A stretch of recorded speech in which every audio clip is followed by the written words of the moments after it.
muchas Buenas gracias. noches. Buenas noches, licenciado. Buenas noches, licenciado. Muy bien, gracias. Bueno, pues, papel y lápiz. No, ahí les voy a mandar el material, no se preocupen. Miren, pues, hoy vamos a ver lo que es el régimen del sistema feudal y el régimen del sistema capitalista. En virtud que tenemos tiempo y quiero que nos pongamos al día con las otras secciones. Miren, pues.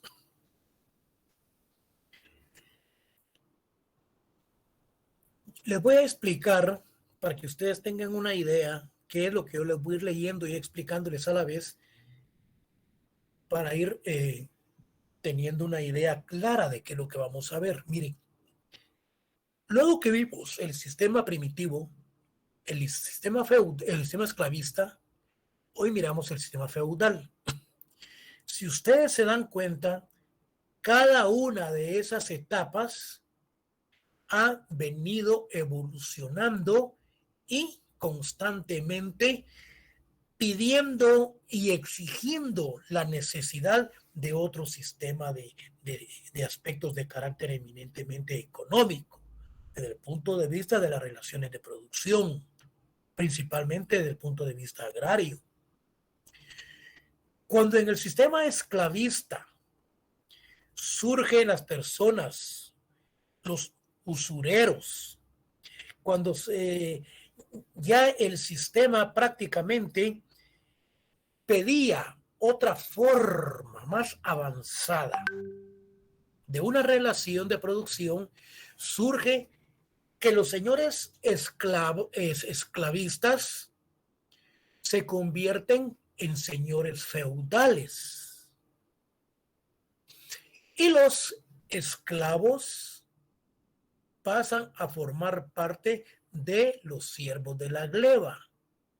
Pero ¿en qué momento es que pasan los esclavos a formar parte de los como siervos de la gleba? Cuando ellos ya no tienen la capacidad de poderles pagar a los señores esclavistas, de los dineros que les prestaron, de las tierras que les arrendaron. Como consecuencia, ellos prácticamente pasaron a formar parte como esclavos. Luego viene el sistema ya de ese sistema que se rompe como la usura y pasamos a lo que es el sistema feudal. El señor feudal entonces se apropia de todas las tierras y surge lo que es el latifundismo. En la clase anterior me preguntaban que si Guatemala cómo se encuentra desde el punto de vista del sistema feudal. Hay secuelas principalmente aquí en el sur del país, Mazatenango, La Máquina, Huehuetenango, Petén. Hay secuelas del sistema todavía feudal, en donde existen las mejores tierras, en donde el señor feudal arrenda las tierras a los campesinos. También hay campesinos capitalistas, quienes estos a la vez subarrendan a los pobres campesinos. Entonces, cuando hablamos de esa forma feudal, yo les mencionaba a los jóvenes de las otras secciones que este sistema feudal floreció principalmente en Escocia. Si ustedes recuerdan aquella película de Mel Gibson, yo creo que se llama Corazón Valiente, parece, en donde ahí se da el prototipo de un sistema eminente feudal en Escocia, en donde la noche de bodas, la novia la pasaba con el señor feudal. Ya después de hacerla feliz esa noche, se la daban al novio. Imagínense ustedes qué situación más difícil la de esa época, en donde el rey otorgaba los grandes poderes a los feudales de las grandes tierras y para que los campesinos no se sublevaran, el rey le dotaba de más tierras al señor feudal para que éste le diera a los campesinos y no se sublevaran contra el rey. Y este delegado del rey era el que en la noche de bodas la pasaba con la novia, a lo cual se le llamó el derecho de pernada. Entonces, de acuerdo a la historia, de acuerdo a esa época, dice que época de la historia europea, se equiparada por algunos a todos a la Edad Media, pero que en verdad abarca los últimos siglos de esta, aproximadamente desde el 10º y los 2 primeros de la Edad Moderna, tomando como criterio Francia, donde el feudalismo arraigó primero y fue extirpado después. Los 2 caracteres principales del feudalismo son, fíjense ustedes, son el ejercicio de la soberanía atomizada. ¿Qué se entiende por esa soberanía o ese aspecto atomizado? Fíjense pues, esa sociedad es aquella donde el individuo está aislado frente a una colectividad anónima que lo obliga a buscar su propia forma de inserción social y en respuesta a las condiciones impuestas de exclusión y de segregación, de exclusión, es decir, de salida, de no participación, y de segregación, de dividir las propias sociedades de esa época que desplazaron a las expresiones tradicionales de pertenencia social. Entonces, lo atomizado es cuando el individuo está aislado. Se encuentra aislado, pero en ciertas comunidades en donde realmente los terratenientes, los latifundistas, ellos se encuentran desde cierto punto anónimamente y que a la vez ellos mismos exigen para que ellos busquen su forma de inserción social en respuesta a las condiciones impuestas desde la exclusión y de la división de esa época. Si miran ustedes la película, se van a dar cuenta cómo es que atrapan a este personaje que se ha revelado. ¿Sí? Lo han atrapado a través de las sociedades anónimas que pertenecen a ese grupo de latifundistas, principalmente ahí en Escocia. Entonces, el otro factor es el factor económico. El primero, entonces, decíamos que era el aspecto atomizado. El otro es el factor económico. Consiste en el cultivo del suelo por los vasallos o los feudatarios, por los campesinos, por los siervos de la gleba. Desde luego que son los sucesores de los esclavos, adscritos a la tierra como siervos de la gleba y sometidos en personas y en bienes a la aristocracia terrateniente, opresora de los humildes y arrogante ante la realeza.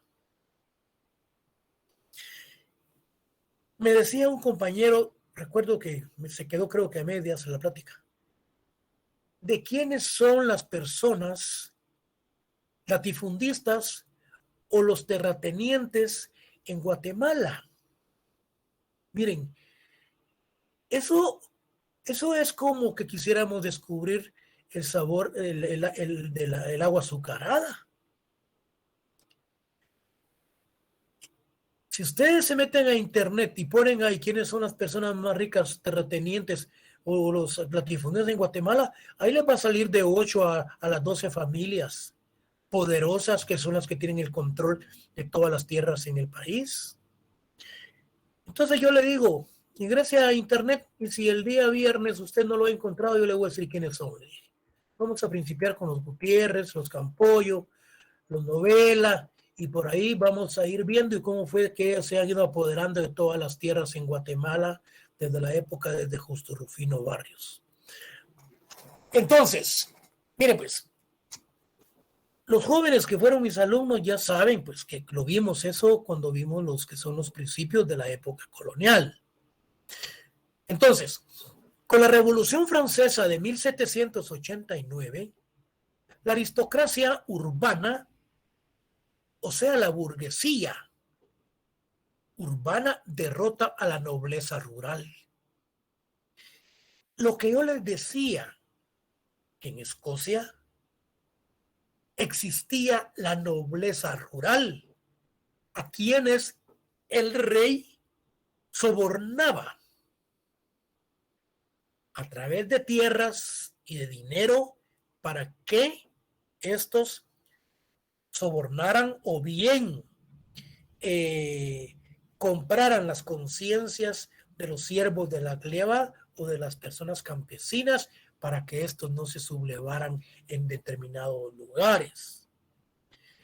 Entonces, el capitalismo es el vencedor del feudalismo. ¿Por qué? Bueno, sobre todo el capitalismo industrial, que inmediatamente había de ponerse a la defensiva contra el socialismo en sus distintas tendencias, deseoso de extender la proclama igualdad política a lo social.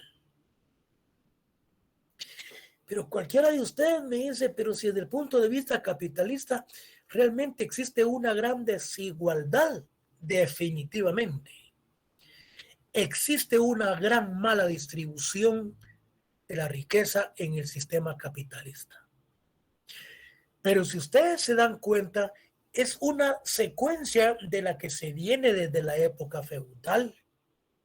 Y realmente no se ha tenido un país con carácter y con una voluntad política de poder cambiar el sistema. Está bien, estemos en un sistema capitalista, pero que los medios de producción, desde luego, que son privados, estos se deben también de utilizar a través de una reforma agraria integral, apoyar a todo el campesinado pobre del interior de la República, a las personas que no tienen tierras, dotarlas de tierras, de asistencia técnica, asistencia financiera, de asesoramiento. Pero ¿qué es lo que sucede en el sistema capitalista? Viene el capitalista y compra una finca. Y es una finca de tierra de mala calidad. Y la compra en 5 millones. Y la tierra se encuentra en Huehuetenango. La tierra se encuentra en Quetzaltenango, en Sololá, en donde realmente exigen la tenencia de la tierra y la dotación de los mismos en el oriente de la República. Viene el capitalista que compró la tierra, le costó 5 millones, se la vende al Estado en 15 millones, señores. Y lo peor de los peores, que es tierra de mala calidad, en donde se da mal la producción y la tierra es puro talpetate. Es un círculo eminentemente difícil realmente de controlar. El capitalista viene y se va al banco y hace un préstamo. Luego viene y como tiene fincas en el interior, tiene terrenos, los arrenda al campesino capitalista y este los subarrenda. Yo les mencionaba la vez pasada que este capitalista que hizo el préstamo millonario al banco, él nunca pierde. Él siempre tiene utilidades porque regularmente tiene seguro la tierra o dependiendo el tipo de préstamo que se ha realizado. Si las producciones fueron de mala calidad, la cosecha no se dio, mal tiempo, no llovió, entonces el capitalista está exento del pago de impuestos, no paga. Pero el producto, las utilidades y los intereses los exporta, los traslada a financieras y a bancos internacionales en el extranjero. Aquí se queda lo malo, la mala producción, la mala cosecha y en los dados casos que al señor campesino se le ha dotado de tierra, no se le da asistencia técnica, no se le da apoyo económico. ¿Y qué le queda entonces? Vendérsela nuevamente al terrateniente capitalista que lo tiene a la par. ¿Y qué le queda al pobre campesino, jóvenes? Invadir nuevamente, hacer nuevas peticiones de tierra. ¿Y qué hizo con ese dinero? Se consiguió otra mujer y agarró la borrachera. ¿Por qué? Es nuestra cultura. No tenemos asesoría. ¿De qué sirve que se les dé grandes financiamientos a las personas si no se les va a dar asistencia técnica, no se les va a dar asesoramiento? ¿Cómo van a invertir el dinero?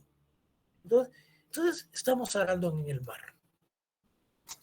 Entonces, en el capitalismo, es el vencedor del feudalismo. Es sobre todo, decíamos, el capitalismo industrial que inmediatamente había de ponerse a la defensiva contra el socialismo en sus distintas tendencias, deseoso de extender la proclama de igualdad política o social. Entonces, los medios de producción en el sistema capitalista, ¿quién los tiene? Y en un sistema socialista, ¿quién tiene los medios de producción? Hay dos formas: el proletariado, los obreros, o bien en parte lo tiene también el Estado. Entonces, el sistema feudal nació de la descomposición de la sociedad primitiva, de las tribus conquistadores de los pueblos esclavistas llamados bárbaros, de los germanos y de los esclavos de los galos.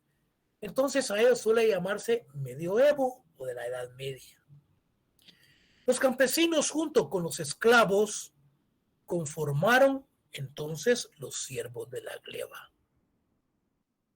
El feudalismo surge desde la caída del Imperio Romano hasta las revoluciones burguesas de Inglaterra y de Francia, con los señores feudales y los siervos de la gleba. ¿Cuál es el tiempo El tiempo de trabajo del siervo de la gleba se dividía en dos partes: el tiempo necesario y el tiempo adicional. En el tiempo necesario era indispensable para el sustento y el de su familia. Es decir, que en el tiempo necesario él trabajaba y obtenía el beneficio para su sustento y el de la familia. Y en el tiempo adicional, pues obtenía el sustento de su familia y el adicional pues era para pagarle al señor feudal. El campesino en el tiempo adicional, al haber cumplido sus propias necesidades, realizaba otro trabajo extra, creando así el plus trabajo y un plus producto que entrega al terrateniente de forma de renta. Vean qué interesante. Un joven me dice: licenciado, eso puede ser como horas extras. Miren, si lo miramos desde un punto de vista del sistema capitalista, pues es un plus producto y es un plus trabajo, pero las horas extras son canceladas. Y en este tiempo adicional, fíjense ustedes, en este tiempo adicional también era la forma que entregaba el terrateniente de forma de renta, la forma del pago. Entonces, en el sistema capitalista, ¿qué es lo que nos dice Carlos Marx? Marx dice que en el sistema capitalista, en efecto, dice, aquí el trabajador en sus horas cubre sus necesidades. Pero en el sistema capitalista dice que el patrono, porque aquí se habla en el sistema capitalista se habla de trabajador, se habla ya de empleado, se habla de patrono. Patrono. Se habla de patrono, se habla de trabajo, de trabajador, se habla de salario y se habla también de sueldo. Pero Carlos Marx nos habla de un plus trabajo y nos habla de un plus producto. Pero fíjense que se habla desde un punto de vista doctrinario o de un punto de vista de la doctrina marxista, a lo cual se le llama plusvalía. Pero si cualquiera de ustedes me dice, pero si la plusvalía es el incremento que obtiene un bien durante el tiempo, definitivamente lo miramos de un punto de vista comercial. Usted compra una casa hoy, esa casa dentro de 5 años, ya el valor ha subido, lo cual los comerciantes lo miran desde un punto de vista de la plusvalía. Pero aquí nosotros estamos analizando desde un punto de vista teórico marxista. La teoría marxista habla de la plusvalía y dice que es el trabajo del trabajador o bien lo que ha producido el empleado y que el cual no es remunerado de parte del señor patrono, del empresario. Sigamos. Entonces, la forma de pago era la renta del suelo. Es decir, que la forma de pago, él pagaba por medio de haber rentado el suelo. Es decir, que él pagaba una parte por el arrendamiento de la tierra. Y ese pago pues lo hacía él de varias formas, en salario, en dinero y en otras formas. Pero cuando hablamos de dinero, entonces ya estamos hablando del sistema eminentemente capitalista. Entonces, forma de pago, renta del suelo y la renta de trabajo, a favor del señor feudal. Trabajar la tierra, se pagaba en especie, y la renta en dinero, entregar parte del producto del señor feudal. La renta en dinero, fíjense ustedes, pagar determinada cantidad en dinero por el uso de la tierra y de su propiedad incompleta. Ojo, la renta en dinero es la característica del periodo de desintegración del feudalismo y de la aparición de las diferentes formas de la renta feudal. Entonces, una de las características del sistema capitalista es que la renta en dinero es la que permite que ingrese el sistema capitalista dejando a un lado el sistema feudal. Luego se elevó la técnica de la producción en la agricultura, en la viticultura, el arte de la uva, vinicultura, pues la elaboración del vino, las horticulturas, pues era la crianza del ganado, la lana, caballar, los aceites, el mejoramiento, etcétera, las hierbas. Bueno, ¿cuál es la base fundamental entonces? ¿Cuál es la base económica fundamental de la producción en la sociedad feudal? Entonces, era la propiedad del señor feudal sobre la tierra y también la propiedad incompleta que era sobre los siervos de la gleba. Pero ustedes me preguntan, ¿por qué sobre la propiedad incompleta sobre los siervos de la gleba? Porque también habían muchos siervos de la gleba, ciertas personas que tenían ciertas propiedades, pero que era incompleta. Era incompleta porque no le pertenecía completamente a él, sino que era parte de lo que era el señor feudal. Vamos. Bueno, pues vamos a ver lo que es el capitalismo para ponernos a la par, al día, con las otras secciones. Miren, pues, el sistema capitalista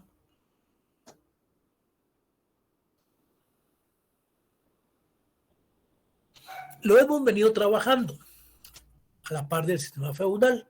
Entonces, el sistema económico y social basado en la propiedad privada de los medios de producción es la importancia del capital como generador de la riqueza y en la asignación de los recursos a través del mecanismo del mercado. Es lógico que en el sistema capitalista el capital pues está basado en propiedad para poderse invertir. ¿Y quiénes son los que tienen esas posibilidades? Entonces, ese conjunto de capitales y capitalistas, así como su influencia y poder en la sociedad. La producción capitalista presupone dos condiciones fundamentales. Desde luego, los poseídos y los que no tienen, los que tienen la riqueza. La existencia de una masa de gente desposeídos, carentes de medios de producción y de medios de existencia, lo que los obliga a contratarse y a trabajar para el capitalista.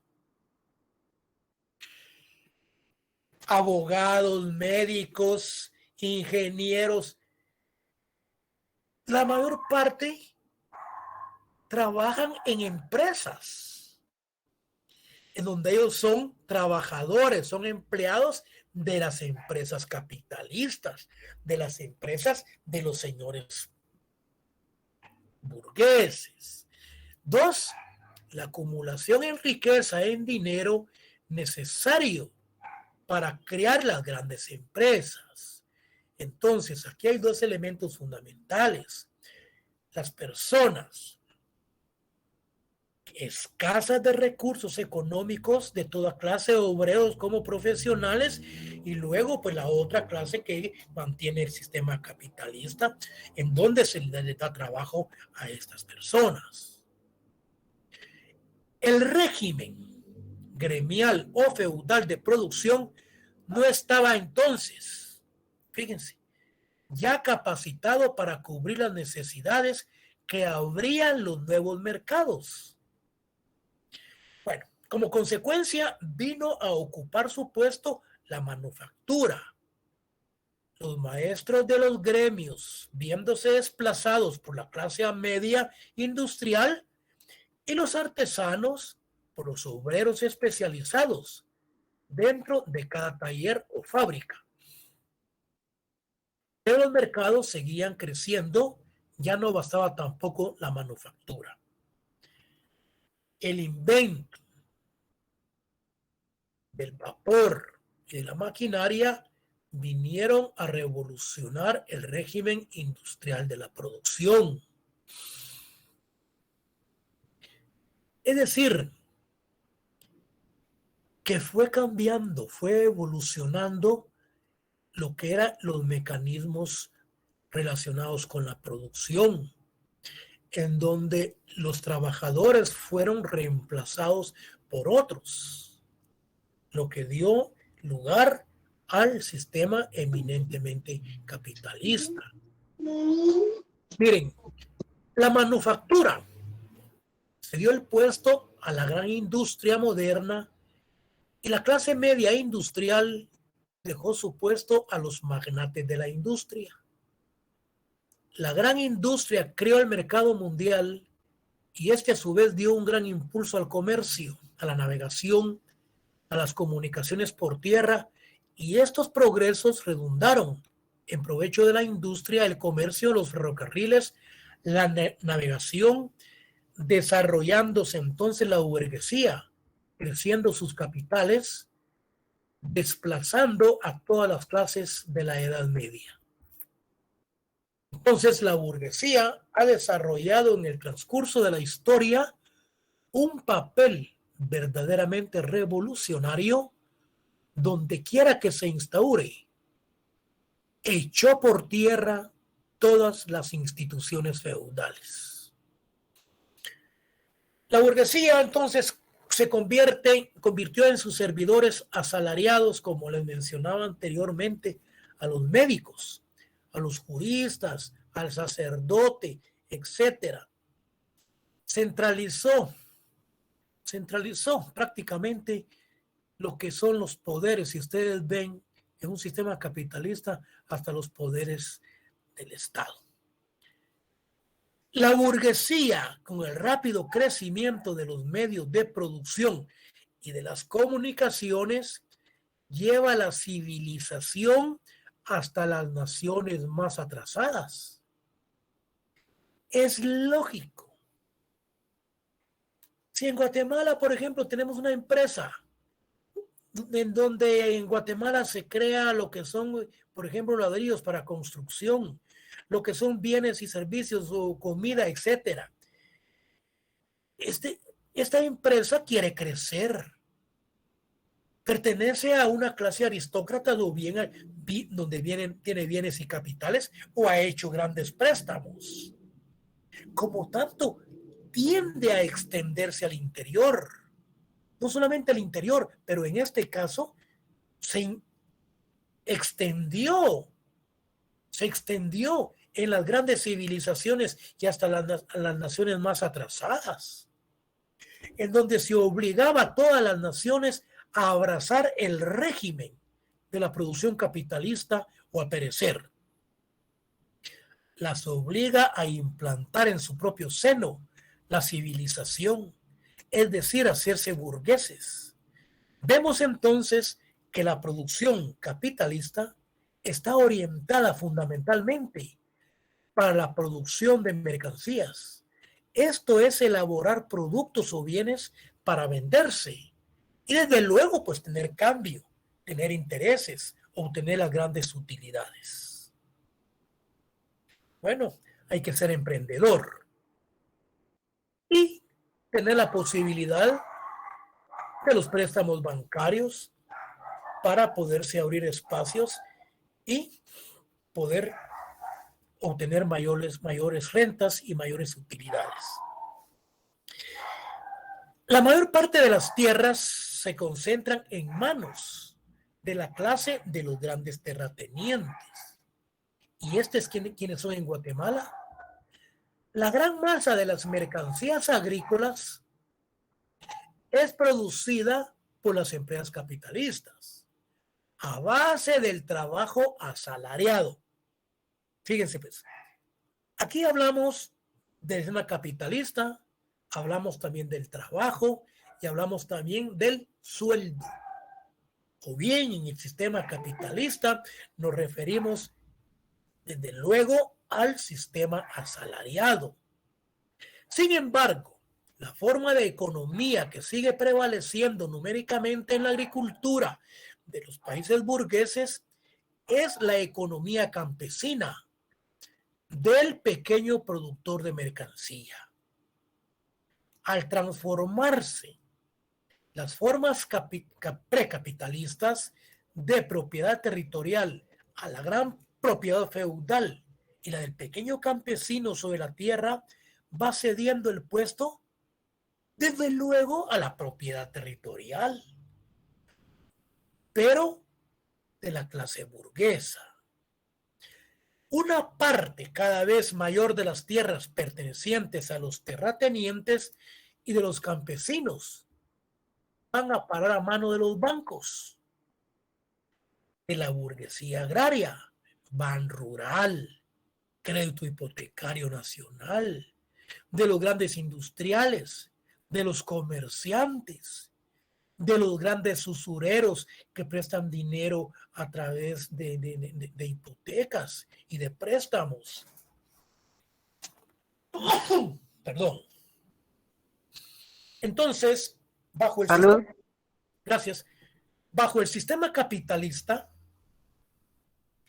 la clase de los grandes terratenientes, fíjense bien, bajo el sistema capitalista, la clase de los grandes terratenientes posee el monopolio de la propiedad privada. Y ese monopolio es lo que hace surgir principalmente en este sistema capitalista lo que son los sindicatos. Porque ellos andan en busca de su protección desde el punto de vista laboral en su jornada de trabajo y que su salario sea cancelado. Ellos andan evitando también lo que se dé la plusvalía, porque mejor lo quieren manejar desde un punto de vista que sean como horas extras para recibir el pago de ese plus producto y de esa plusvalía o plusvalor que están creando después de haber cubierto sus necesidades. Entonces, bajo el sistema capitalista, la clase de los grandes terratenientes posee el monopolio, sí, de la propiedad privada sobre la tierra. Una parte considerable de ella la entregan ordinariamente en arriendo a los arrendatarios capitalistas y a los pequeños campesinos para crear desde luego más utilidades. Entonces, en el sistema capitalista tenemos como sujetos de la actividad agraria. Cuando hablamos de sujetos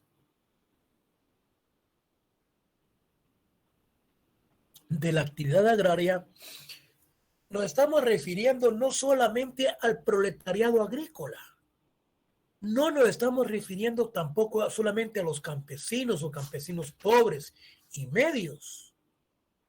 Cuando hablamos de sujeto agrario, nos estamos refiriendo a instituciones bancarias que se refieren y dan préstamos en arrendos cuando hablamos de los aspectos eminentemente agrarios. Nos estamos refiriendo a las empresas campesinas, a las empresas campesinas asociativas. Todo lo que se trabaja o los que trabajan los aspectos de carácter agrario pertenecen a ese fuero de carácter eminentemente agrario, que lo conforman parte desde el punto de vista muy general todos los sujetos. Entonces, ¿quién es el proletariado agrícola? Este proletariado agrícola pertenece a una clase social formada por personas que no disponen de los medios propios de producción y venden su fuerza de trabajo a cambio de un salario o de un sueldo.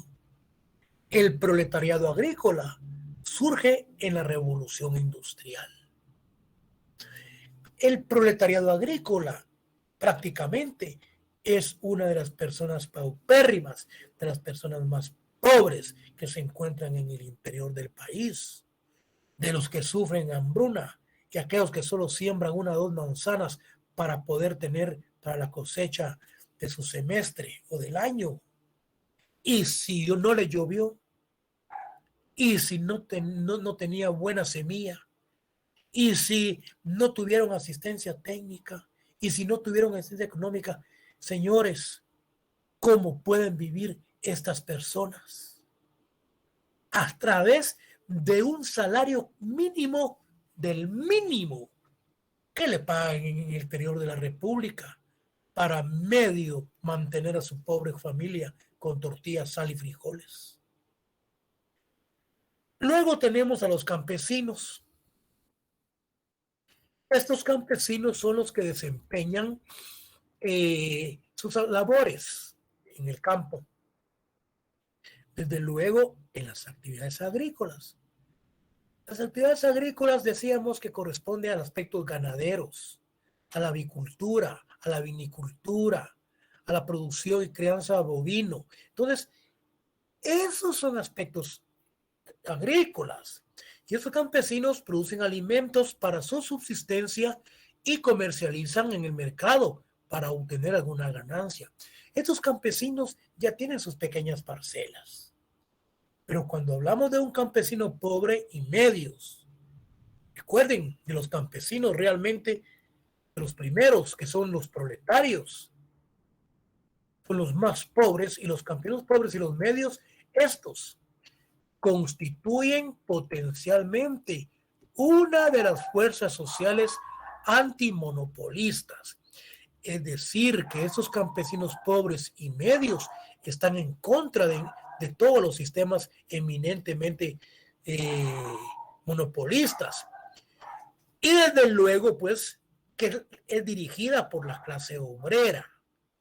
Sufren de las supervivencias feudales aún en el campo de, como se llama, latifundismo, con las secuelas del desarrollo y del desarrollo capitalista de la agricultura y de la política del capital monopolista. Entonces, constituye parte de la clase oprimida. La pregunta es la relación en el sistema capitalista. ¿Quiénes conforman esa relación? Si ya sabemos quiénes son los de la relación económico feudal del primitivismo, de la esclavitud, del feudalismo, hoy nos preguntamos, ¿cuál es la relación entonces en el sistema capitalista? Tenemos los grandes terratenientes, los dueños de las tierras, y tenemos también al arrendante o arrendatario capitalista. Si yo les pregunto a ustedes en el examen, desde el punto de vista agrario, ¿quiénes son? Recuerden, desde el punto de vista agrario, ¿quiénes son los que mantienen esa relación de producción? Ustedes me van a decir el campesino, sí. Ustedes me van a decir los grandes terratenientes, sí. Los arrendatarios de las tierras, sí. Y que ellos reciben un salario o un sueldo también. Entonces, los grandes terratenientes, dueños de la tierra, y a la vez el arrendante o el arrendatario capitalista. Estos arrendatarios capitalistas, recuerden ustedes, que son los que pueden subarrendar porque tienen posibilidades económicas. Entonces, toma la tierra en malas condiciones, lo que yo les decía, y que como consecuencia de las malas condiciones de la tierra, el producto y las cosechas son de mala calidad por el mismo tipo de tierras. Entonces, las tierras en malas condiciones, de la venta del producto saca los gastos, de las ganancias paga el arrendamiento a los bancos o bien al arrendante. Los productos suben, son de mala calidad por el tipo de tierra. Se requiere para su producción tierra, se requiere equipo, materia prima, mano de obra, trabajadores, asistencia técnica, se requiere financiamiento. Entonces, aquí la producción agrícola realmente se distancia de la privada de la tierra. Primero, al tomarla en arrendamiento el capitalista. Y segundo, los préstamos bancarios con garantías hipotecarias. Los intereses que cobran los bancos vienen a constituirse en la renta del suelo. El problema que surge es que la Superintendencia de Bancos y el Banco de Guatemala realmente, yo creo que no le han puesto ojo a este aspecto. Porque ellos con la Superintendencia de Bancos solo supervisan que estén al día en sus cuotas, que estén al día en los créditos, que estén al día en los préstamos, etcétera. Pero ellos no han entrado con respecto a los préstamos bancarios que dan con garantías hipotecarias a los grandes empresarios y capitalistas. Que esto, si es mala cosecha, si es malos productos, ellos se reportan que tuvieron pérdidas y no pagan impuestos. Pero si les fue bien, entonces sí. Entonces sí pagan el impuesto. Sin embargo, las utilidades y los intereses en dinero, en efectivo, pues realmente lo trasladan a instituciones bancarias extranjeras. Y además, en Guatemala dejan los productos de mala calidad de la producción. al extremo que de la cáscara del café es el café que nosotros consumimos. Bueno, cuando hablamos, esto ustedes ya lo vieron en trabajo. Cuando hablamos de la fuerza de trabajo, como estamos siempre refiriéndonos a aspectos de carácter agrario, entonces la fuerza de trabajo es el conjunto de las capacidades físicas e intelectuales que el hombre desarrolla en la producción de bienes materiales. Entonces, en el examen se pregunta, ¿usted qué comprendió por fuerza de trabajo? Miren, las dos palabras nos lo están explicando. ¿Qué es la forma o el ímpetu con que nosotros ejercemos nuestro ejercicio profesional? Es la forma o el conjunto de las fuerzas y de las capacidades, tanto físicas o como intelectuales, que nosotros damos cuando ejercemos un trabajo determinado. Esa es la fuerza de trabajo. Y cuando nos preguntamos la ley económica fundamental del sistema capitalista, esto ya se los expliqué. Entonces, es la plusvalía. Es el valor que el trabajo del obrero asalariado crea después de cubrir el valor de su fuerza de trabajo y que el capitalista, el empresario, se apropia gratuitamente. Entre ¿cómo se llama? Entre paréntesis, es el fruto del trabajo no retribuido al obrero. Desde el punto de vista, entonces, cuando hablamos de la plusvalía, pero desde el punto de vista de la teoría marxista, también denomina como la plusvalía como la supervalía o el plusvalor, que fue definida en la obra de Carlos Marx. En esencia, dice que es el valor no pagado del trabajo del obrero, que crea un plusproducto, del cual se apodera el empresario. Dicho en otra forma, es la esencia de la explotación o la acumulación en un sistema eminentemente de carácter capitalista. Jóvenes alumnos, ahí nos vamos a quedar y nos miramos el próximo viernes, porque entonces el próximo viernes entramos con lo que es el socialismo. ¿Hay alguna pregunta? Si no, nos miramos el viernes. Gracias, licenciado. Feliz tarde. Gracias, licenciado. Muchas gracias, licenciado. Buenas noches. Buenas noches. Soy jóvenes, buenas noches. Gracias, feliz noche, Feliz licenciado. noche, Lick. Adiós, jóvenes, feliz noche. Feliz noche, Lick. Dios. Nítido, Lick, gracias. Feliz noche. Gracias, Una pregunta, Lick. Sí. Mire, ¿por qué se le denomina siervos de la gleba?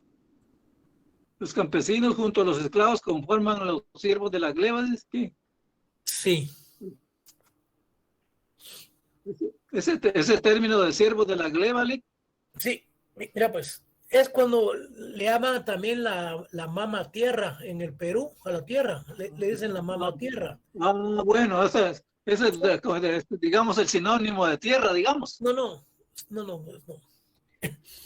Cuando pasamos de la etapa de la esclavitud al sistema feudal, es cuando ya se vienen dando lo que son la época de los usureros. Ajá. Entonces, estos términos, tanto del señor feudal como siervo de la gleba, vienen desde la época medieval, desde la época de Inglaterra, de 1789, se le llamaba tanto como en Escocia, en Irlanda, en todos los países, ya se les venía